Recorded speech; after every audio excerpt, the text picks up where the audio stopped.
This is episode number 260 with Kevin Macpherson, talking about artists and getting out of a creative rut.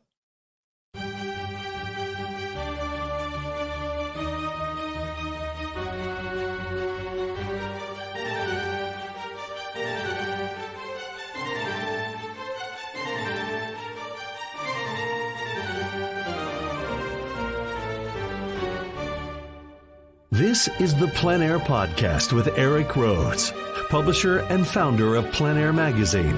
In the Plein podcast, we cover the world of outdoor painting. Called plein air, the French coined the term, which means open air or outdoors. The French pronounce it plein air. Others say plein air. No matter how you say it, there is a huge movement of artists around the world who are going outdoors to paint. And this show is about that movement. Now, here's your host, author, publisher, and painter, Rhoads.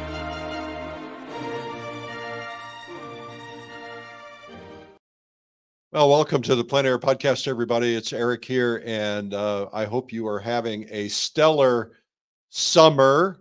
I think that painting is a little different this summer for a lot of us because, well, first off, it's so hot in a lot of places, and there are fires in a lot of places. I noticed that I was out painting the other day, and some of the distant trees were a little bit smoky, which actually made for better painting because atmosphere is always a nice thing to do. I usually like to get out early in the morning to get that atmosphere, but smoke makes the sun turn yellow or orange. I mean, orange, and a lot of things like that. So I hope you're not negatively impacted by the fires.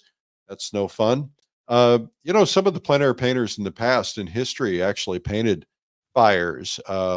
There's a classic painting that's up in New Hampshire in one of the museums up there of one of the hotels burning down. And so, and there's another one that Frederick Church did of a fire somewhere. I don't know if it was a forest fire or what it was, but anyway, hope you're safe and hope you're being careful.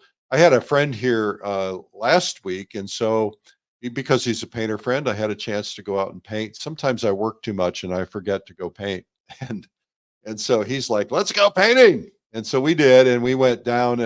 We went down to the river one day, really beautiful little waterfall, and then we went to this other major waterfall, a new one that I discovered, and we could have painted looking down on it from the high rocks looking down, which would have been a good view, but we decided to my friend said, "Oh, let's go down to the bottom of the waterfall." And so you got these two guys that probably shouldn't be doing it, climbing down 3, 4, 500 feet ravine at about a 30-degree angle, and I slipped and ended up sliding down 15 or 20 feet, and I caught myself with a tree, thankfully.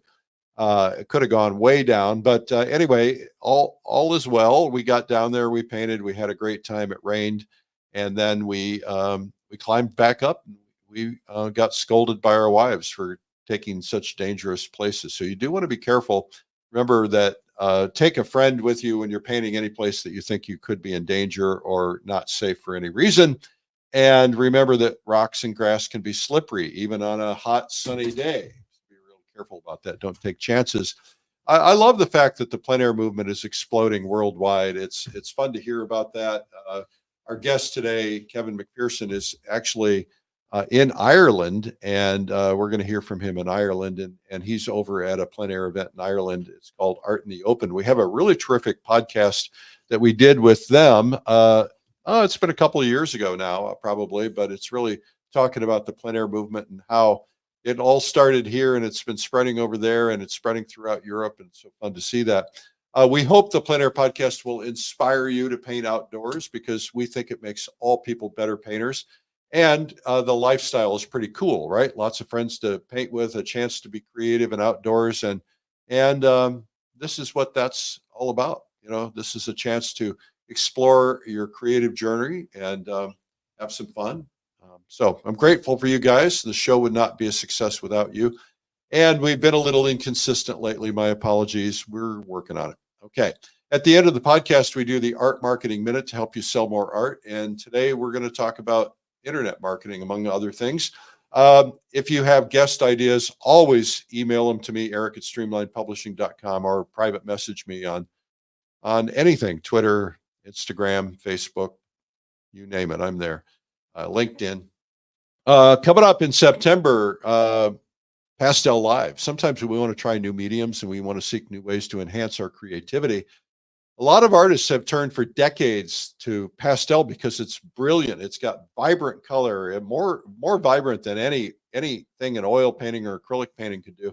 Pastel painting is a big worldwide trend, and Pastel Live is an online event with 3 days and 30 of the top pastel artists in the world. Plus, there's a fourth optional Essentials Day to kind of be a refresher or for beginners. And it's coming up, a worldwide audience. It's a huge thing. We'd love for you to join us at pastellive.com to learn more about it. We also have, as you know, I do some fall and spring retreats, and soon I'll be announcing another retreat. But before we do that, and I'm doing these because people love them so much. They're so much fun because you make a lot of friends, you paint together all day. For a lot of us, we have busy lives. It's a chance to escape our busy lives, where we're caring for families and other people, or we're cooking, or we're cleaning, or we're working, we're going to work and commuting. And this is a chance to be in nature. So, our goal is you roll out of bed in the morning, we feed you breakfast, we inspire you with some announcements and talk about where we're going painting. We all go painting to the same location, unless you want to pick different locations. And then we have sack lunches we take out we picnic together, and then we have dinner together, and then we sit up at night and sing music and paint portraits and do games, and we just have a lot of fun. It's kind of like summer camp for kids. And I do one in the Adirondacks every spring. That one, surprisingly, is almost sold out for next year. Surprisingly, I'm really surprised. And that's because when people are at the event, we give them a chance to sign up for the following year. So it's like 80% sold out already. But the one I wanted to talk to you about is Fall Color Week. Fall Color Week is in September 29th through October 6th. It is sold out. So why would I tell you about it? Well, we're holding the event at an event center called Asilomar. It's right on the ocean. And we have had a lot of people say, hey, we want to go too. And so we have a waiting list, or had a waiting list, and we begged them for more rooms. And they had some rooms canceled from another event going on simultaneously. So we grabbed them, and we've sold several of them to people on the waiting list, but there are a few left. And by the time you hear this, I can't guarantee it, but go to fallcolorweek.com, and it's going to be painting. There's not a lot of fall color in the Monterey Peninsula that time of year. Most of it's inland. We'll find it, but we're going to be painting the ocean and the rocks. It's going to be a lot of fun. There's no demos, no workshops. It's just all of us having a good time. And all people of all disciplines, all mediums, all levels are welcome. You don't have to, you can be a beginner. We don't care. We're all equals. We have a lot of fun. We'll help you. You help us. And we're there to have fun. So that's at fallcolorweek.com. Grab those last seats while you can.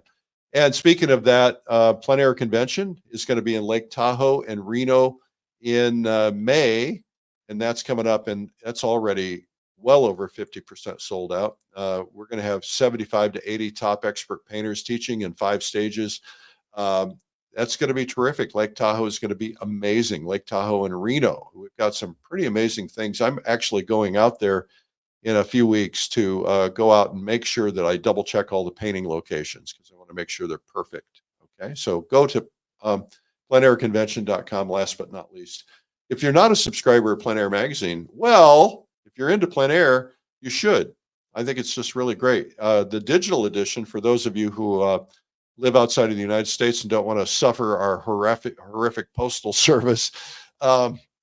It's not too horrific in the United States, but it can be horrific outside of the United States. So get a digital edition. Our digital edition has 30% more content than the print edition. A lot of people get both. And if you're not a subscriber, we encourage you to do that. pleinairmagazine.com. Coming up after the interview, I'm going to answer your marketing questions with all kinds of things. If you have questions, send them to me, eric@artmarketing.com.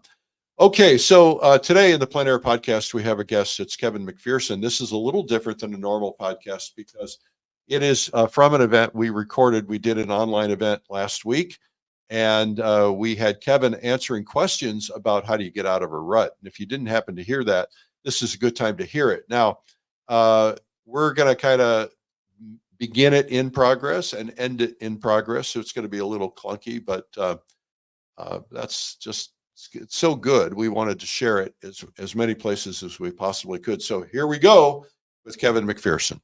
Kevin is, as Carrie explained, he has lived a life beyond his wildest dreams. He is truly one of the nicest people I've ever met in my life. I met Wanda and Kevin probably about 15 years ago, 20 years ago before I started Plein Air magazine.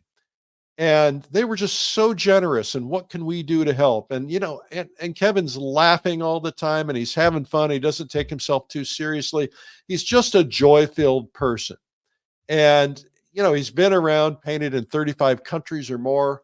His his paintings cross international borders. He speaks a language everybody can relate to. And he's going to talk a little bit about language today. So he can teach you a visual language, and it's going to be very helpful. Now, Kevin, as we mentioned, is recognized as one of the most accomplished impressionists and plein air painters. He's disciplined, he's dedicated. It's earned him critical acclaim and success and lots of awards. He's a member of many top organizations and has been recognized for his accomplishments all over the world and his influence all over the world. So Today, Kevin is, in case you're joining late and you missed it, Kevin is in Ireland, and he's been painting at the Irish event called Art in the Open, which is a phenomenal event that I want to attend one day. I'm hoping to do that. So, Kevin, welcome.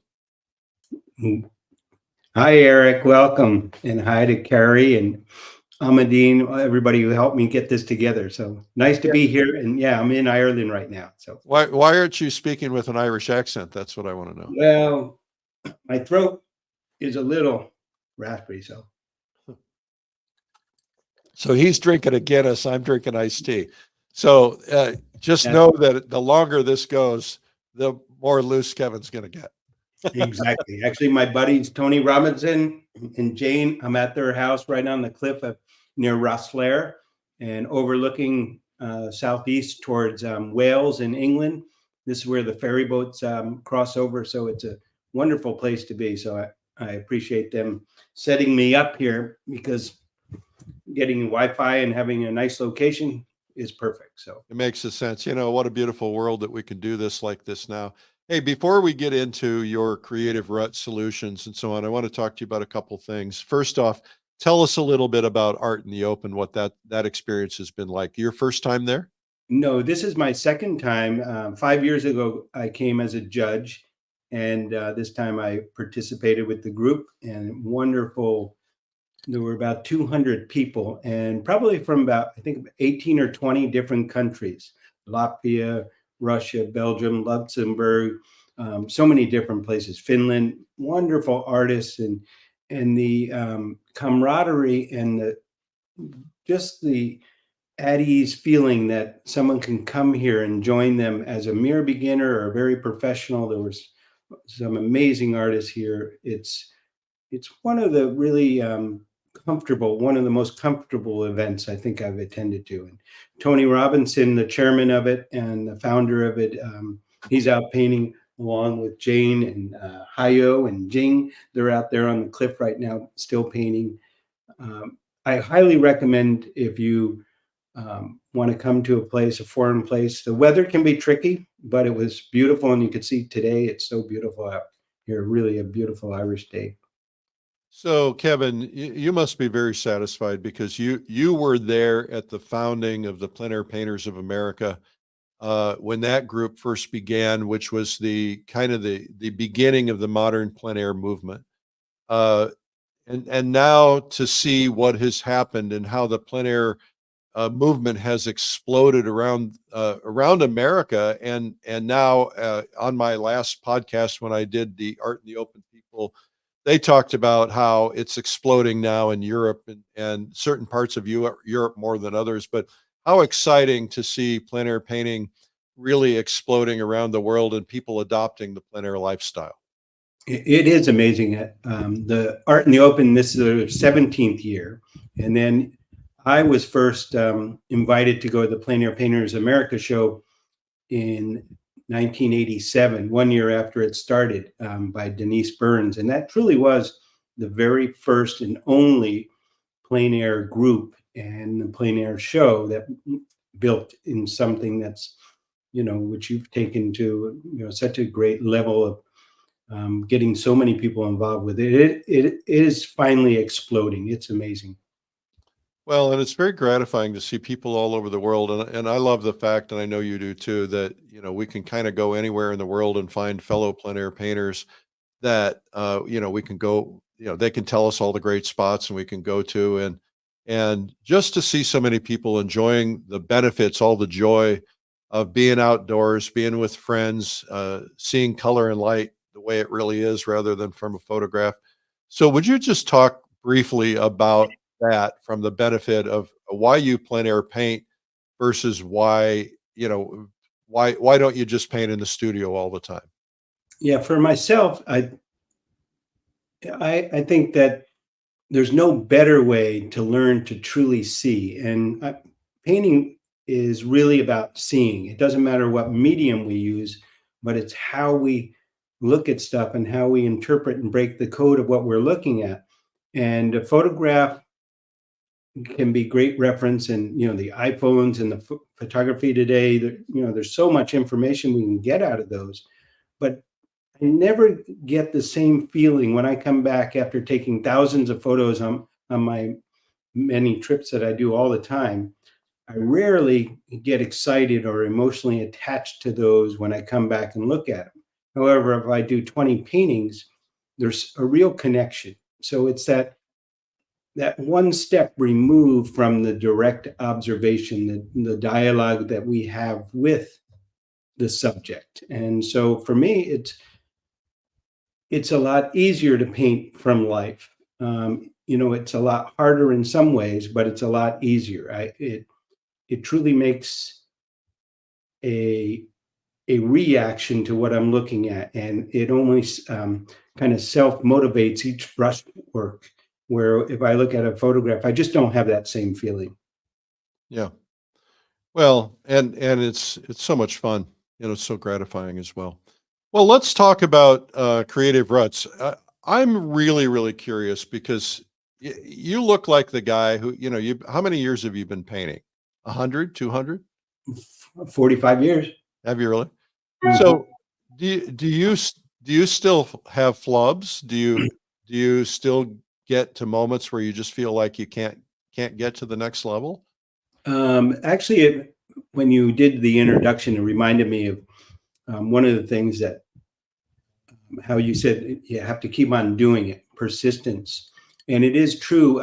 Years ago, I think it was like 95, I was in Ireland for 8 weeks, and I was having just a very depressed feeling as I was trying to do each painting. I just never felt like I was getting what I hoped for.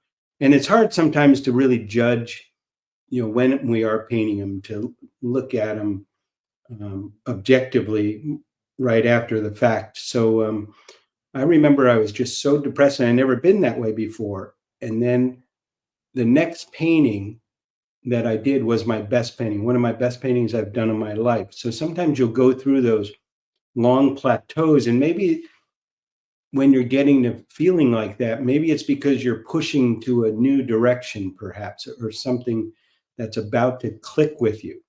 At least it was on that. So I still get flubs all the time. So I just painted over one of them today. So I did a couple days ago, one that didn't turn out, and then I use that as a base for another painting. So yeah, that's part of the game. And especially with plein air painting, you have so many factors that you can't control, like working in a studio from a photograph, where you have the time on your side and the lighting, whatever it may be. But outside, here especially, it could be a beautiful day, and then 5 minutes later, it's raining on you. And then you switch that, and 5 minutes it's sunny again. Then it's cold. There's so many factors.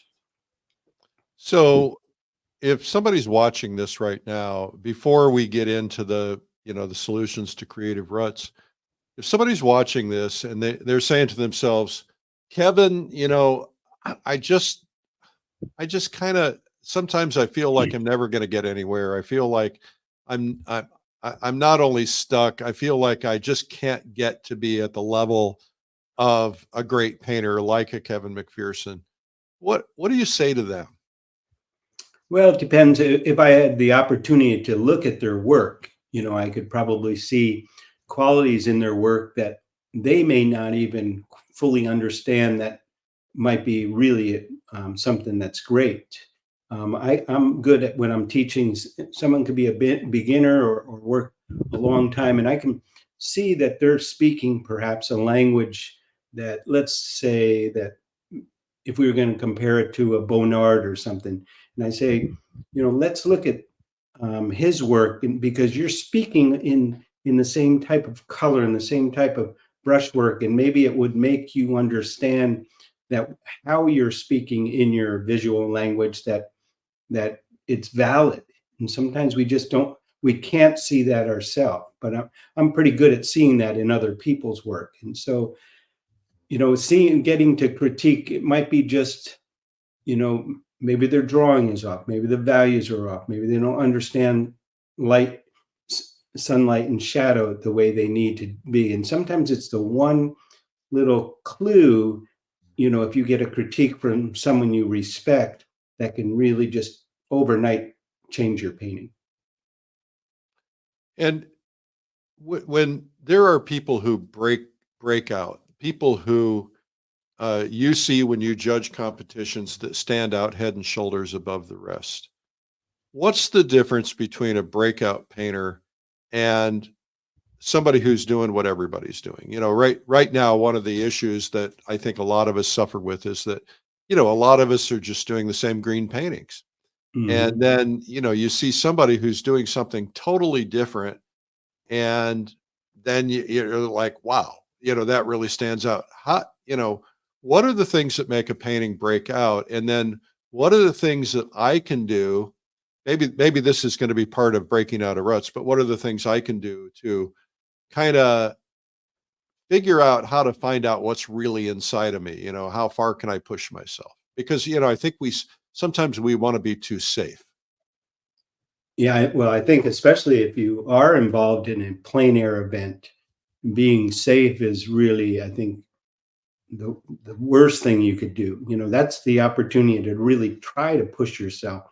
And if you're in this event and you're hoping you win a competition, for instance, if that's what your goal is in that particular event, if you try something that's safe and you don't win, I think you'll feel disappointed. But if you try something that's extremely difficult, extremely out of your comfort zone, something that, you know, really challenges you, and you do win, um, that's terrific. And if you don't win, at least you tried your best in a different way, in a challenging way. And you always have to be inspired and challenging yourself. That's the main thing. You can't look at what other people are doing only to the way it motivates you to try something or see something in a different manner. And that's one of the things I think, doing plein air events, going out with other artists, that can kind of challenge you to see something differently. So when you go out and you go out with your friends and let them pick the location, and it may be a location that doesn't inspire you, but it makes you then look, how can I find something in something that I wouldn't normally stop? How can I find a different composition, a different way of seeing? And that's what's, I think, one of the really strong points of getting out of ruts, by painting with other people and sharing the ideas and being open to sharing it, and not in a competitive way, but in kind of in a helping each other. Yeah, makes sense. So what was the moment that you went from being Kevin Macpherson, average guy, average painter, to being Kevin Macpherson, superstar? Was there like something that clicked? Was there something that that you decided to try something different in that vein of what you're discussing? I'd say, for myself, it's kind of a long road of, kind of just inching it along the way. But probably for myself, painting small paintings, traveling around the world. For instance, way back in the early days of my career, when I was an illustrator, I would take a month or two off away from my advertising illustration job, and I would paint little 6 by 8 inch paintings. So painting smaller, it gave me the opportunity to paint more and varied scenes around the world, for instance, as opposed to trying to paint a large composition that might take you months to do. This way, every day you're approaching a new challenge, a new lighting situation. So I think that was one of my biggest things that led to my growth. And then at the same time, by painting small, you can make your paintings affordable and have many of them to build your client base. And I think it's just a matter of, I don't think I had any one thing that was like all of a sudden a breakout. And I remember one of my artist friends, he finally got in Southwest Art magazine and he thought, okay, now I'm finally famous. But each I've never heard of it. yeah, each one of those things is just one of those little stepping stones that, it adds to the growth of your career, but I don't think it's going to make it. Very few, I think, have one day that's going to make it all happen. Yeah. Well, I love when I see people post on social media, their painting is in one of our magazines or somebody else's, quite frankly. It's just so delightful to see them so excited. It's kind of a monumental moment. But you're right, it's not going to make or break somebody, but it's going to Oh, call attention to them. It's going to help them. yeah, it's definitely exciting, and Yeah. and you want all those stepping stones, but don't think that that one thing is really going to change your whole life. You got to keep on going. So I think we have some slides. What's the first creative rut? Carrie, can you bring up that slide? Travel. Okay, let's talk about that. Well, my whole life, when I was a little kid, I ran away from home. So I always loved to travel, and I hitchhiked around the country when I was 15, 16 with $10 in my pocket crossing USA.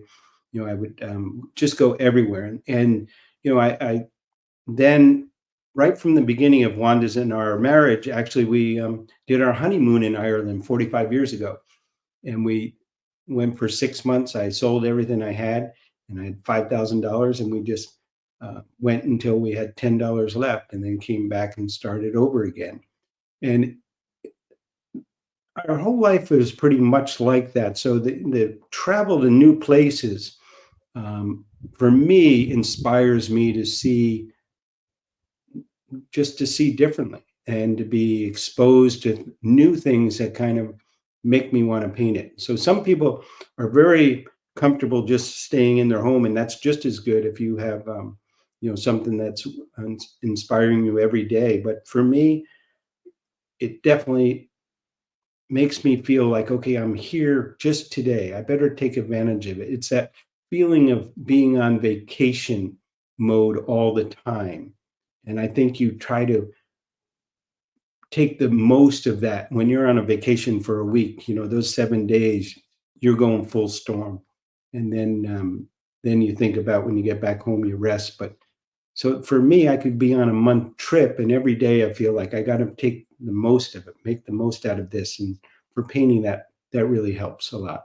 Well, I think if I could just expand on that, I remember I took my kids on their first trip to Europe when they were, maybe 15 or 14 or something like that. And I took them to England first, and then I took them to France. Took them to England so they could assimilate a little bit. But what happens when you internationally travel, just getting out of the United States, or quite frankly, getting into a different region you're not familiar with, is that you see things differently. I have a couple here visiting me in upstate New York as we speak, and she had never been east of the Mississippi.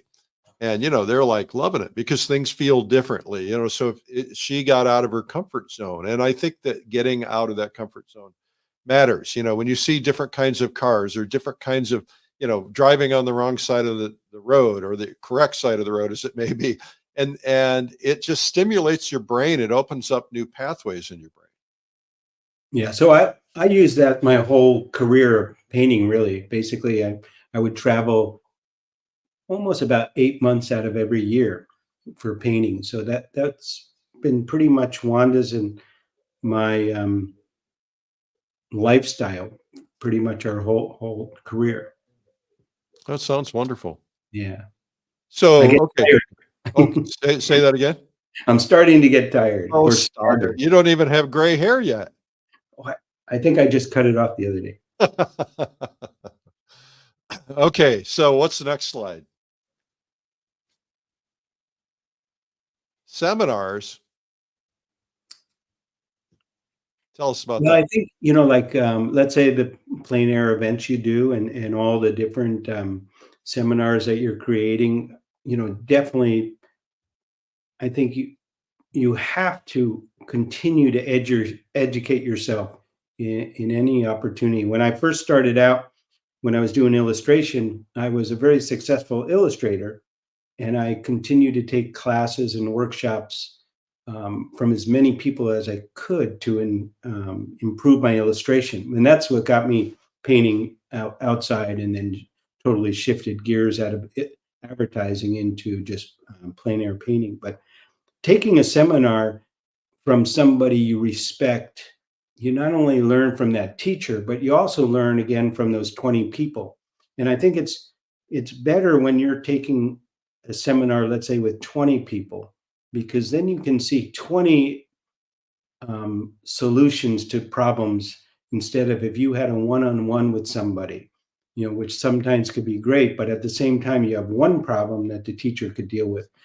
So you really learn a lot when you're in an environment that you're with other people, all striving to, do the best, and you're learning different techniques from all those people. It's really a great opportunity. So When I I'd say seminars are really important. And then, I have many students that sometimes follow me many times.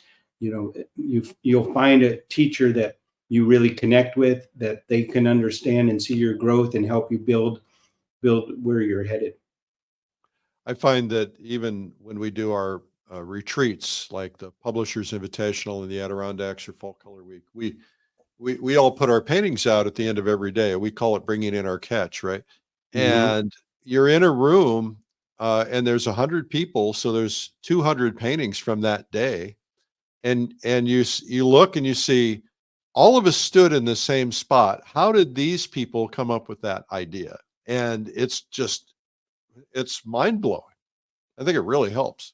Yeah, no, I think that really helps. And when we used to do the Plein Air Painters of America show, the other fine artists that were all part of the crew there, if somebody did a great painting, it just kind of got your juices flowing. You got to outdo that person, so that it's a healthy competition. And most all the people I know, my good friends and wonderful artists, we share in a good way, competitive in a good way. And we're all helping each other for that. And I think you'll find that in the plein air community, like you said, your group, you have 100 people up there, and they're all hoping for success for all of us. Yeah, this is not like other industries. Everybody's here to help everybody else, even though, we may be competing at an event. Everybody's giving, and that's what's so wonderful about this whole plein air world is that everybody wants to help. Yeah, So and you might, when you're doing those events, you do your best, but some of the artists just hit it that day and just hit it out of the park, and deservingly so.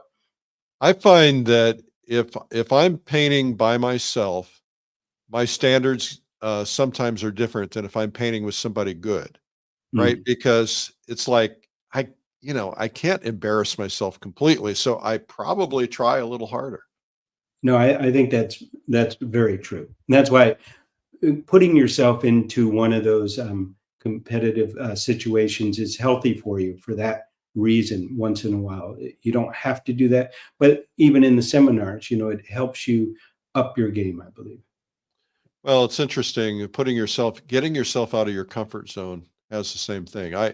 I decided to do my first workshop, and I did it because I'm up in the Adirondacks and somebody dropped out and they needed somebody. And so I said I'd do it. But it's like now I'm thinking about, it's the imposter syndrome of, oh man, I shouldn't be doing this. I don't know anything about this. But what what I am forcing myself to do is to get out of that comfort zone because I know that I'm going to be fine. I know I'll get through it, but I know that when I'm standing in front of other people, I'm going to have to do it well.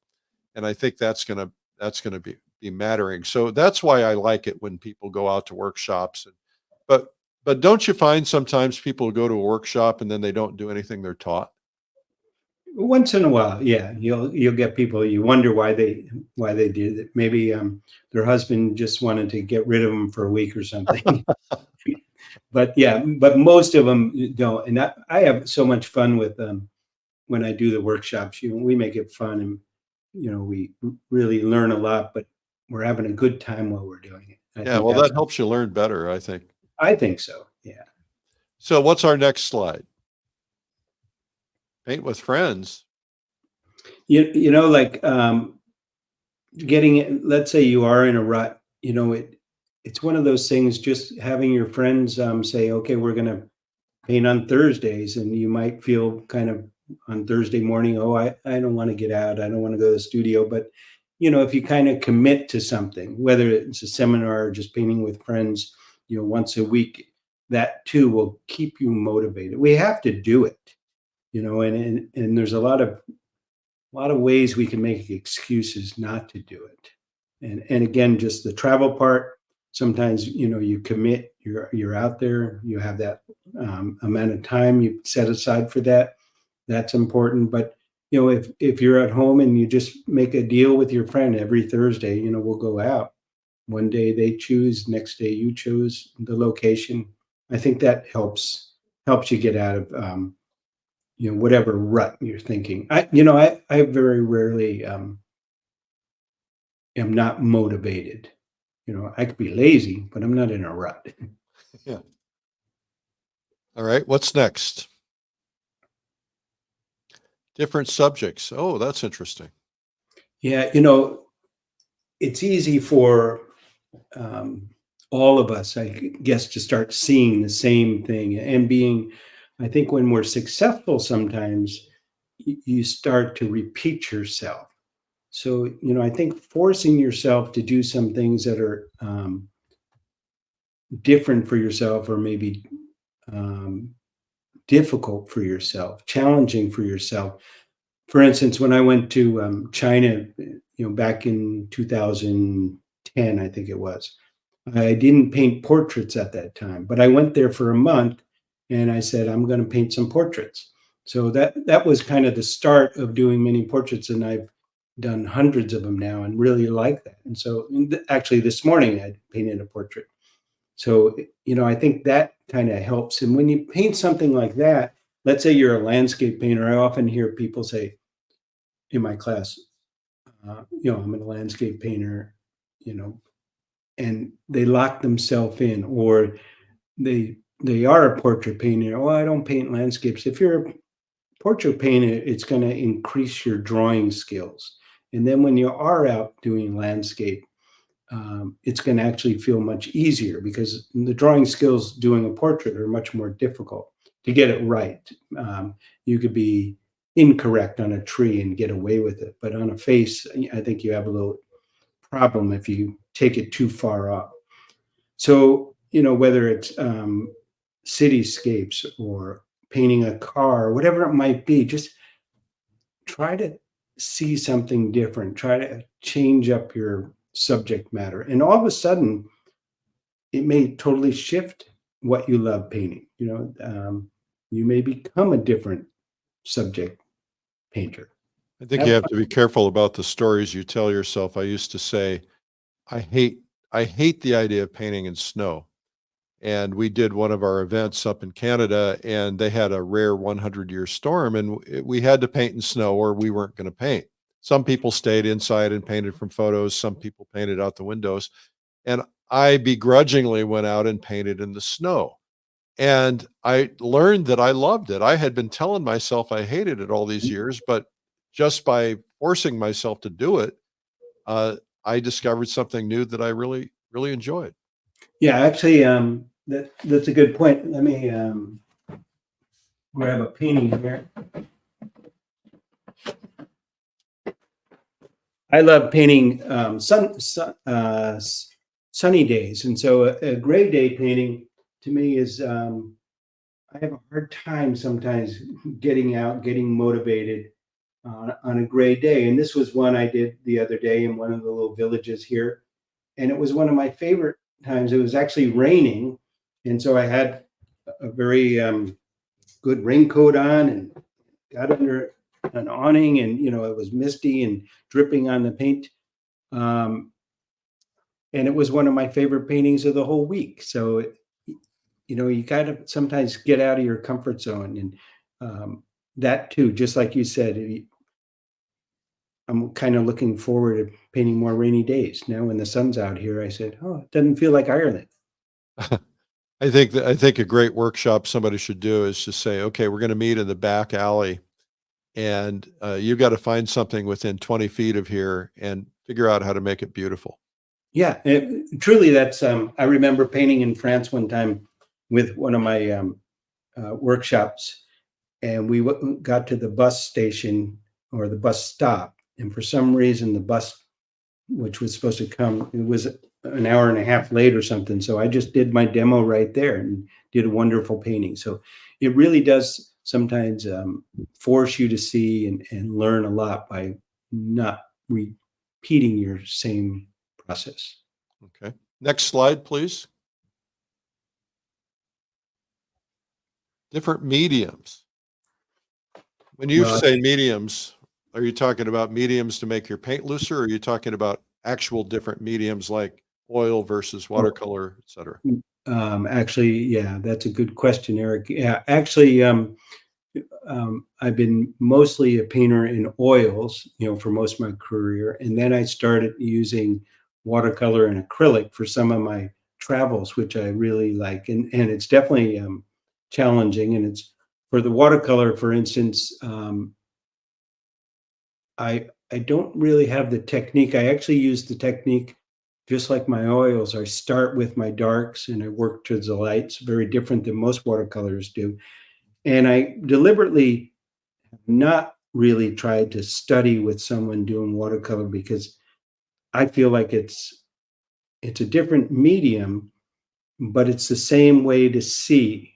So, painting for me is all the visual language, it's learning to see. And if I maybe use the watercolor in a way that's kind of wrong, maybe I'll come up with something that's interesting. And so sometimes not getting instruction, we might find something that's unique to the way we work. And then I started using acrylics recently too, and I really am enjoying that. And that's a challenge because it sets up so fast. And I love the oil paint that I can move. I feel it's almost like sculpture. I love when it's thick and I can actually push the paint around and change the shapes. But with the acrylic, it sets up a lot quicker. So, I'm finding different ways and different ways I layer the paint that are working and making, you know, another unique way for myself. And for using these different mediums like the watercolor or acrylic when I'm making travel, I think it's really convenient, because it sets up and dries so quick for packing. So that's been a good thing. Well, I think the other thing is that people are kind of getting away from wanting to, a lot of people are wanting to do toxic-free painting and get away from chemicals. Well, So that's good. But the yeah, idea for travel, taking something like gouache or watercolor or acrylic with you on a trip, you don't have to, you know, carry chemicals on airplanes if you can, and it's just easier to find a cup of water. well, definitely. And the places I go sometimes are very primitive, and you couldn't find art supplies or like you said, the terps and things like that. So it's really good. And the other thing, it makes it easier sometimes. You mentioned gouache or watercolor. It's something that you can easily pull out of your pocket and do a small sketch. And have maybe more opportunities, and maybe you're traveling with your family, and it's hard sometimes if you're not all with painters sometimes to find the time, 2 or 3 hours to set somewhere. But with a little watercolor sketchbook, you can maybe grab 20 minutes and not have your family be so bored with the situation. So that's good too. I had But this. Oh, the go other ahead. thing too, Eric, like working with watercolor, for instance, and then if a watercolorist changes to oil, the textural differences. But when they bring in, a great watercolorist brings in that transparent and fluid movement, maybe that's the underpainting for their painting, and then they put in the opaque paint. The combination um, of that. One artist friend of mine, Alan Pult, he was such a great watercolorist, and then when he got into oils, the transparent, thick and thin was just luscious to look at. So you're going to bring some of this back and forth into each of your mediums that you do. So I think it really can teach you a lot. I had a painting that sat on my easel and sat at the base of my easel for a long time. It was something was wrong with it. I couldn't figure it out. It just wasn't right. And then that was the year I hosted the first Watercolor Live. And so I paid close attention, watched it. I wasn't doing much watercolor painting at the time, but I painted along. I tried to do what they taught me to do. You've got different teachers, different instructors, different approaches. And one day somebody used a trick and the light went off, the bell went off and said, "That's it." And so I that as soon as that was over, I ran back home and I got that painting out and I used that watercolor technique on the oil painting and that did it. That nailed it. That was perfect. So the idea of other people's ideas and informing you, you can get a great idea about oil painting from a pastel painter or from a watercolor painter, et cetera. So there's just a lot of different approaches on that. Yeah. So don't get stuck into you're a landscape painter or a portrait painter or an oil painter. You know, just be an artist and be open to whatever can continue to keep your inspiration. Because to paint for 45 years, how do we continue to be inspired, be motivated, and keep Yeah. our own interest? So I think that's important to realize that. Our job is to remain inspired in any which way. And so we may have failures when we're going into those other mediums, but I think it might really open some doors, like you said, it kind of open a way of seeing that you didn't see before. Well, what I'm finding now that I'm painting in all these different mediums, I'm less bored, right? I was getting a little bored with oil painting sometimes. I'm less stuck. And also I find that, sometimes a watercolor is going to give me what I want to communicate. Sometimes a pastel is going to give me what I want to communicate. Sometimes an acrylic. I took a group of people to Japan earlier in the spring, and I went to visit with two of the paint companies there. One of them was Turner, and the other one was Holbein. They showed us how to make paint and stuff like that. And I walked away with a set of acrylic gouache. And I've been using that acrylic gouache, and it got me re-energized because it paints different than regular acrylic. Uh, it paints more like gouache. It's a little flat, and so I'm having so much fun with that. And are you painting in regular acrylics? Or are you painting in a type of acrylics like slow drying acrylics, or what are you doing? Yeah, I'm actually I've been using golden open acrylics. Yeah. Oh, And those are great. so um, but it's a little bit of I really like those, but then I'm using a Fabriana paper or an Arches oil paper for Huh. some of it. And so it kind of that, and in some ways it defeats the slow drying process because it sucks it in. But then again, I can actually lay in some transparent washes, almost like a watercolor onto it, and then do some layering. So I've been the last trip in Sicily a month or so ago. After a few weeks of painting, I finally was really just finding the right technique with it. It just came together, and then I went home and I forgot what I did. But it was fun though. So I'm enjoying it. It gives me an opportunity to just explore So techniques that feel different than the oils. I Do like you it. have any acrylic paintings nearby? I didn't mean I Yeah, actually, yeah, all the paintings, like the one I just showed you, this is acrylic. yeah, see, I would have never looked at that and said that's acrylic. Yeah, and I think Don't you you know, think that some people used to have a stigma, like some people would say, well, you can't sell an acrylic painting in a gallery or something. Those paintings overcome that stigma. yeah, I don't think you would know it, that it is Wow. necessarily. Wow. This was another little rainy day, which is fun. Um, and then Oh, that's spectacular. Did you carry those frames over there with you? actually, I just had them made. Ah, Yeah. oh, that's just beautiful. So you're really, when you're applying the techniques that that you've learned, you're still getting the same effects. You just have to kind of learn how to get them by different Yeah. means. And as I said, there's some days it just works, and then some days it doesn't, and some days, um, like here where it's moisture, that gave another one challenge that, actually the sky and stuff started dripping, and, when it was getting too wet. And then when I was in Sicily the other day, it was a dry and windy day, and, it was setting up, and it was annoying me that it, was the edges were getting a little too dry too fast.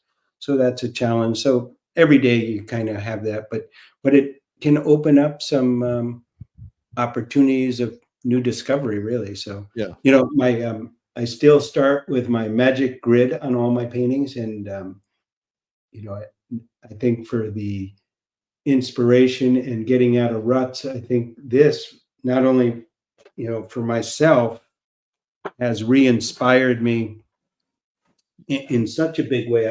I So never what do it. Kevin is referring to is the Magic Grid is a system that he's developed, and we did a video together on how to do it, and it's pretty amazing. And I'll tell you what, Kevin, if you're okay with this, when we're done here today, we'll give away a couple, one of your Magic Grid landscape videos and one of your Magic Grid portrait videos. You okay with that? Yeah, that'd be great. It was interesting. I did a presentation in the Opera House the other night, for the people at the Art in the Open, and it was very thorough discussion on my magic grid process. And then I did a couple little um, seminars during the Art in the Open. And yesterday, a fella came by and he just said, "I changed his life." And just literally in 2 days. Most people who paint for a long time, you mentioned it earlier in your discussion in the opening, how when we have the bad habits, that's the biggest thing to overcome. I can get somebody who's never painted in their life, and in 1 week, it's amazing what they can do. It's when people paint for 30 years incorrectly and don't really have the language to understand how to make a two-dimensional painting. I think it's much harder for them. So it's changing. So when I almost everybody that was in the little workshops in the presentation, it was an eye opener of really fully understanding what the language of abstract thinking is to make a realist painting. So it was really fun to see that and to have some people come up and see the difference they did literally in a day, their next painting, by using the thought process that I communicated with them. It was We have a really, lot of questions about the Magic Grid, and we can't get into a lot of depth about it because of time here, but yeah. maybe you could give us a minute to pull out the Magic Grid and kind of help people understand what this is all about. Okay. Yeah, the 2 or 3 videos that we did together, Eric, I really feel that they're so well done, and we communicated well on it. I highly recommend them. But basically, what I like to tell people is, we're painting a flat surface. And, if you just really, the most simple way to think about this, I have all these mosaics on here. And so first of all, it helps us understand composition. And that may be, say, this the most obvious thing that people think that it's going to do. But not only that, the way I put it all together, it helps us with color, with gradations, eye movement through there. It helps us develop the star of the painting. It helps us learn to see and relate color so much better. It helps us with the brushwork. There's all these facets that it helps. It's basically a decision maker. Every stroke we put down as an artist, we have to make a decision. And this one really puts all the little aspects of painting together and helps us with those decisions. It's also kind of like doing stained glass with oil. Exactly. And that, when I talk about I use the term mosaic and stained glass as the most simple way to understand what we're trying to do when we're making a painting. So when you go outside, if you just say, I'm going to make a stained glass window of the scene I'm looking at, and I'm going to make every piece out of glass and tell the glassmaker how and where to cut each piece, it's amazing how that builds your painting in such a simple and easy way of understanding. And it takes away the thinking. And that's the biggest problem I think people have. They want to paint grass and trees and water and hair. Yeah. And Especially hair. They need to become an abstract painter. Carrie's going to come on with questions. Carrie? So first question is, so we're talking about getting out of a rut. And all of these things that we've talked about today are, you're in a big rut and you do these things. But what happens for you, Kevin, when you are in, say you're in the middle of a painting and you get stuck? What do you do in that situation when you're in the middle and don't know either where to take the painting or something feels off? What do you do to try to get yourself out of that situation? Well, there's many times when that may happen, and I think you just got to step away from it a little bit. And when I used to do illustration, and I dream paintings and I dream solutions. It seems like sometimes you just step away and your mind's still working on that thing. And let's say you step even away from days, and you're out doing something else. All of a sudden, sometimes how to solve that painting comes into play. My friends are going crazy now. With friends like that, you don't need enemies. Exactly. So, I think probably the best is to step away from it, turn it upside down, come in the next morning and see it fresh. And sometimes right away you can see something that is wrong with it or how to fix it. And there's a lot of times I'll do my paintings that on my trips, I'll have paintings that I keep for a year or 2 years in my studio. And all of a sudden it clicks on me. I know how to fix that painting someday. Someday I know how to fix 10 of the paintings. So, but I think moving forward on a problem is better than beating the problem to death. It's better sometimes to just put that one away and do a new one. Okay. Interesting. Yeah, that's a good answer. Yeah. Okay, so we were talking about different mediums and how different mediums inform the others. As a beginner artist, this one lady is trying to learn watercolors, oils, and pastels. Do you recommend that someone try to stick with one medium until they've mastered that? Can they do all the mediums at the same time? Do you, how do you juggle those? Do you do one per day, or do you, do like a fixed period of time where you're working on just this medium? How do you recommend somebody who's starting out with that? It was a question that we had at a panel discussion just the other day with Art in the Open with half a dozen or so artists, and that same question came up. Usually when I go on a painting trip, let's say I went to Italy, I may just take watercolors and I focus that, for a month or however long I'm on that trip. And it gives you time to get a feeling for it, work with it, and have somewhat of a routine on that. I'd say having a block of time is probably better. And I like playing around, as I mentioned earlier, with different mediums, and it could be every day you switch, every month you switch, or you get a session of, a whole year perhaps with one medium. And then another artist said, they think it's better to just focus on one, so that you become the best with that medium. So there's a lot of ways we can discuss that. And, um, to get really good at something, it takes some time, but at the same time, like I mentioned for myself, I'm painting for 45 years. How do I keep myself entertained? So by doing that, I like to mix it up a bit. So when you talked earlier about doing more, you do smaller plein air paintings, do more of them, each day. Um, so two-part question. Number one is, do you give yourself an allotted time if you're trying to paint each day on how long you can work on a particular painting? And part two is, what do you deem as a smaller painting? Is there a certain size that you try to stick to?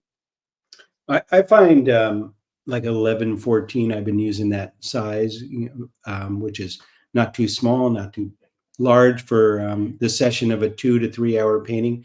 And, if I'm doing a little 6x8 painting and it takes me 3 hours, I don't care.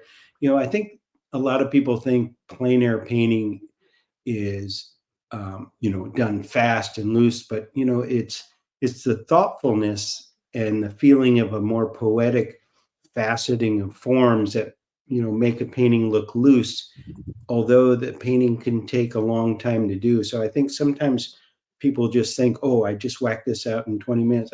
I don't care if it took 20 minutes or 20 hours. That's our job to make it a good painting. So I think if it takes you a longer time to get it done and you're holding on to the effect that you're after for plein air painting, then that's okay.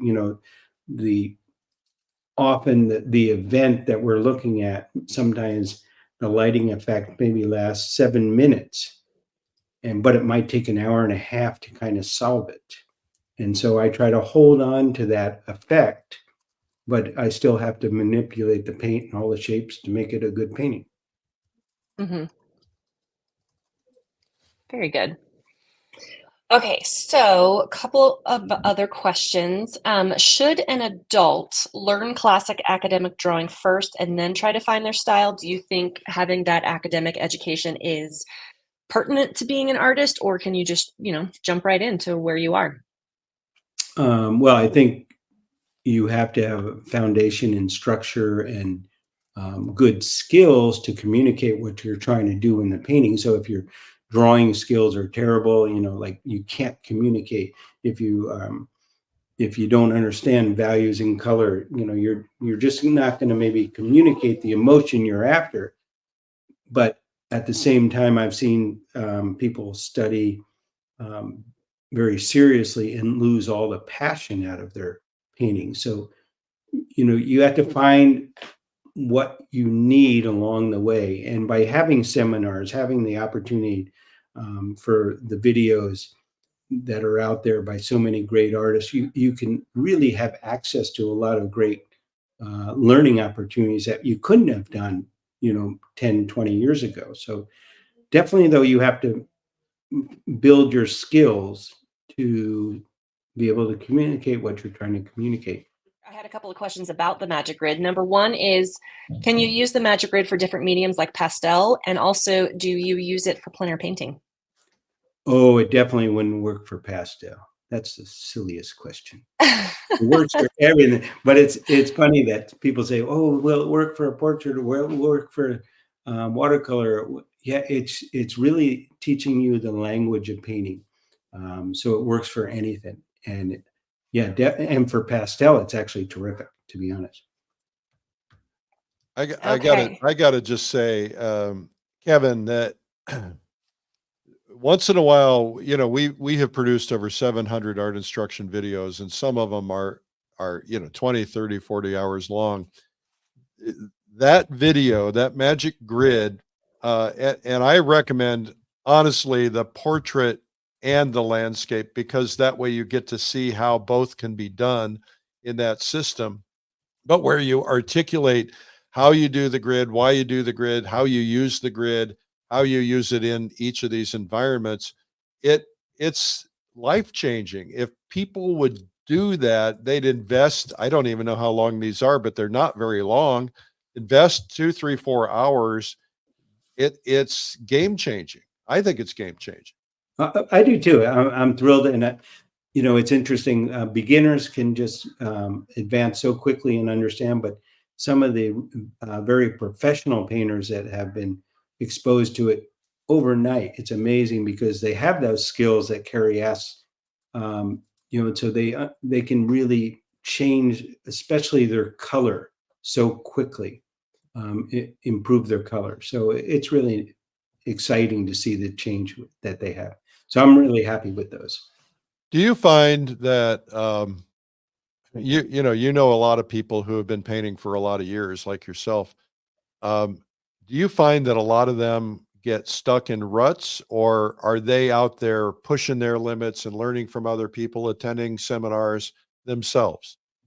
Well, I think that some of my friends and the best artists, they're always open to learning from each other and from others. So, yeah, definitely. I went to Vienna the other day just to look at Egon Schiele's work Oh, and, met up with Clyde Aspavig, and we had a good time looking at that. So we're always seeking to improve our work, but especially, yeah, be open. There's so many artists now that you have access to through YouTube and Facebook and videos.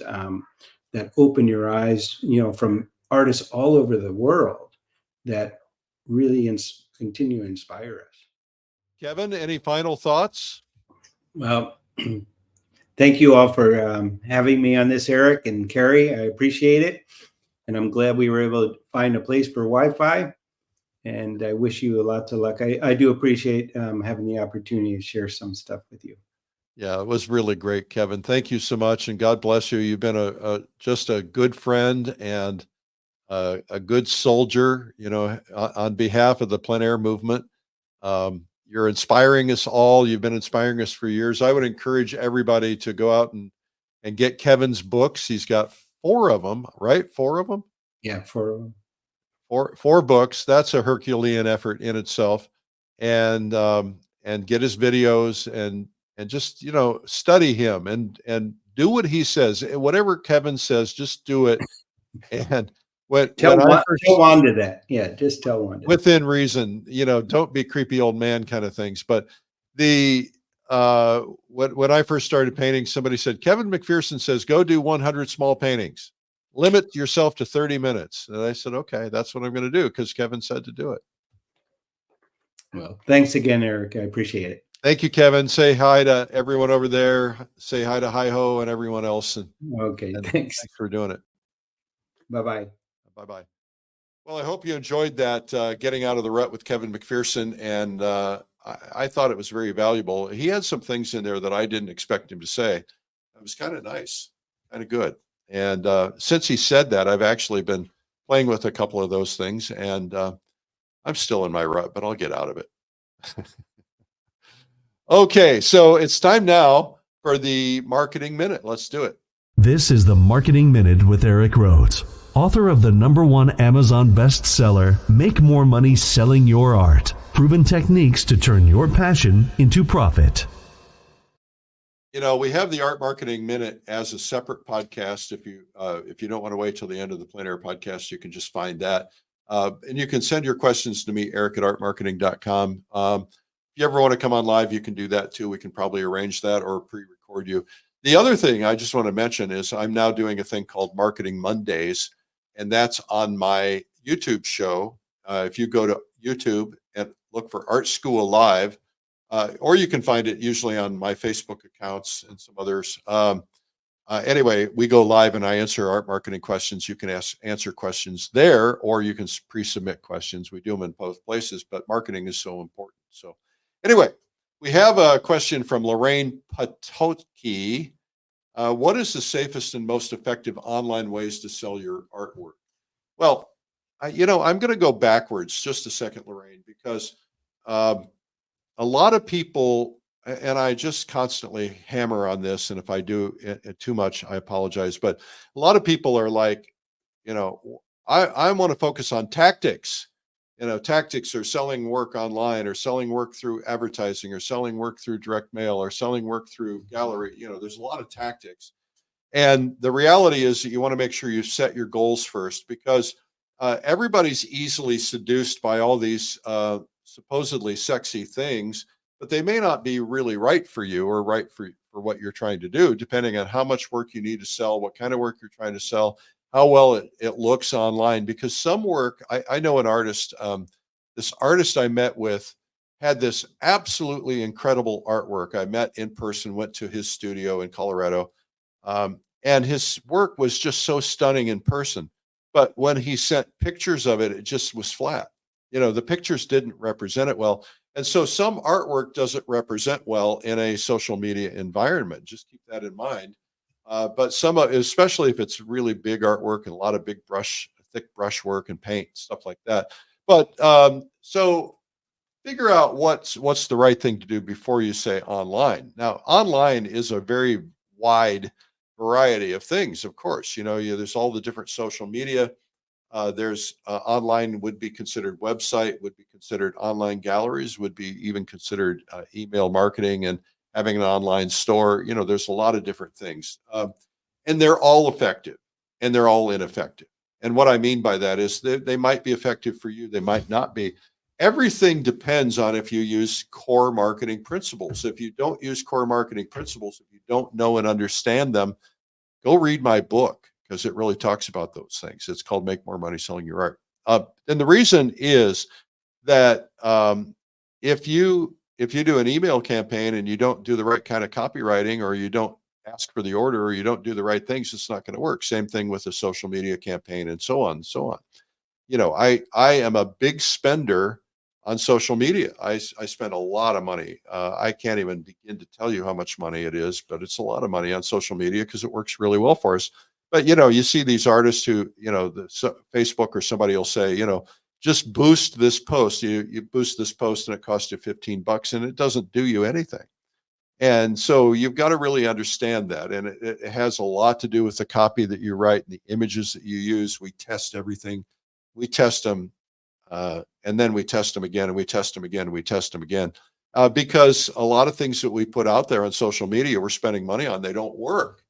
And so, and so you can do organic social media, that's putting a painting out on your social media feed and saying that it's available. Sometimes that works really well. I think when you say the safest and the most effective, there's two different things. The safe part is there's a lot of scams going around. I got scammed. I'm embarrassed by it, but I got scammed two different times. One time, a company contacted me and they said, we love your artwork, we love your posts, we love your paintings, and we would like to help you grow your social media. And so I went through a full presentation with them. They got me on a Zoom call, and they're like three or four people. They were in suits and ties. They were a credible looking agency. They showed us a picture of their building, and they did this in-depth presentation about how they were going to generate money for me with my social media. And that was a really cool thing. And so they said, great, all you got to do is go in there and change this setting right now and put our name in there. And I did it. They took control of my Facebook account and locked me out. They went to that much trouble to do that. Okay. So there's obviously good reason for them to do it. Because I spend so much money with Facebook, we were able to pick up the phone, call them, and they were able to reverse it in about 15 minutes. But usually that's not possible. And I don't know if it'd be possible today. So be careful about promises that people are making. We're going to run ads for you or ask you to run ads on your social media, et cetera. We hear from a lot of people who are, you get this email that says my wife has, or husband or cousin or whatever, we have an anniversary, birthday, whatever. And I love your work and I want to surprise him or her and, or it. And so they say, they want to buy a painting, and then they buy a painting from you and they overpay you for it. And then they say, and then you contact them, you say, oh, you overpaid me. And they say, well, just Venmo me the money or whatever. And you Venmo them the money. And then the other money never clears. And then you're stuck because you've sent them money and the other money never cleared. And that's something you want to be careful. Make sure it clears your bank or your payment system or something. Make sure it's not fraudulent, and make sure you don't ship it. If they're in an urgent, that's the scam, right? It's a birthday. I got to have it tomorrow. You got to FedEx it to me. They don't even care if they get your painting. I mean, if they do, maybe they're selling it. But the reality is there's a lot of that going on. You got to be really careful, talk to people, vet them, and then use a credible source for payment that that if you get a Venmo payment or PayPal payment or whatever it is you're using, Apple Pay, it's probably going to go through. But there's always a possibility they file a claim against you. Be careful about credit cards too. So there's not a most effective. There's so much. I mean, it's just really a tough question. I think that we all fall for this belief that our social media is a big deal, and sometimes it is. Please don't misunderstand me. I have on one of my accounts, I have a couple 100,000 followers on my Instagram, and that's on realism.today. And, so I reach a lot of people, but it turns out that some of them are not legit. Some of them are bots. You hear from people like that all the time. You just got to be really careful. You think that if I do a feed, let's say I do a post and I think, oh, all 200,000 people are going to see it. The reality is that's not true. Only 3% see it. Instagram, Meta, Facebook, they only feed it to 3%. That's a new number I just learned. It used to be 7%. So, and the reason they do that is because that it takes a lot of energy to feed everything that everybody does. So they test it. They want to make sure it's good. If they get a lot of engagement, a lot of response, then they'll push it out to some more people. If they get a lot more engagement, they'll push it out to more and more. But if you think that your 3% is a marketing strategy, think again, because it's not.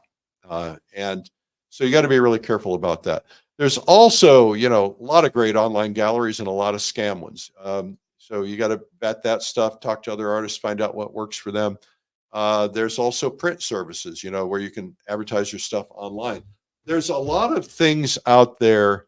There's people who provide websites that have some marketing services. Some of them are good, some of them not so good. There's people who are, they'll ask you to spend $6 or $10 or $15,000 up front, and they're going to give you a lifetime of stuff and do all this stuff for you.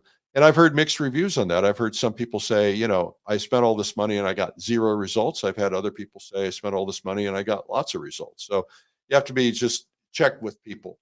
Always check everything, test everything. There's not an easy answer. I wish there was. I'm sorry about that. Okay, second question comes from Caroline Gavin in Maine. Nice to hear from you, Caroline. Thinking ahead, when should artists start our holiday marketing? Are there other holidays it makes sense to market art? Well, I think these are really great questions. Caroline, I think, this is the beginning of August or July, late July, and this is the halfway point for the year, right? So December is coming up. Holiday season really starts kind of late October, although the stores will start putting Christmas things in before Halloween, probably.